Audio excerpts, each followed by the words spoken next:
বিবাহিত পুরুষদের বলি, ঘরের বাহিরে নায়িকা না খুঁজে নিজের ঘরে থাকা স্ত্রীকে নায়িকা বানিয়ে ফেলুন।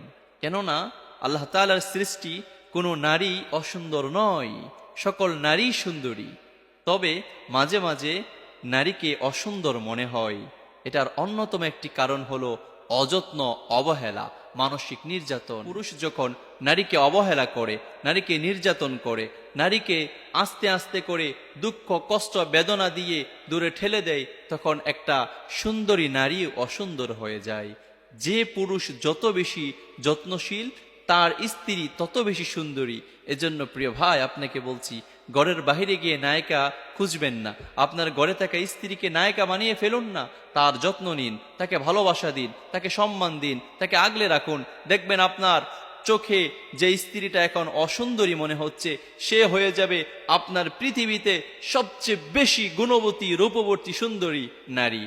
কখন হবে? যখন আপনি তার যত্ন নিবেন। আর যখন যত্ন নিবেন না, তখন আপনার সুন্দরী স্ত্রীটাও দেখবেন অসুন্দরী হয়ে গিয়েছে। আপনার সুন্দরী স্ত্রীর রূপ দেখবেন নষ্ট হয়ে গিয়েছে। আর একটা কথা সমাজের মধ্যে প্রচলিত রয়েছে, সেটা হলো একটা বৃদ্ধ নারীকেও যদি যত্ন নেওয়া হয়, নারীটা যদি ভালোবাসা পায়, নারীটা যদি যত্ন পায়, তাহলে দেখা যায় সেই নারীটা এক সময় যুবতী নারীদের মতো হয়ে যায়। আর একটা যুবতী নারী যদি অবহেলার শিকার হয়, মানসিক নির্যাতনের শিকার হয়, মানসিকভাবে কষ্ট পায়, যুবতী নারীটা বেশি দিন লাগে না বৃদ্ধা হতে।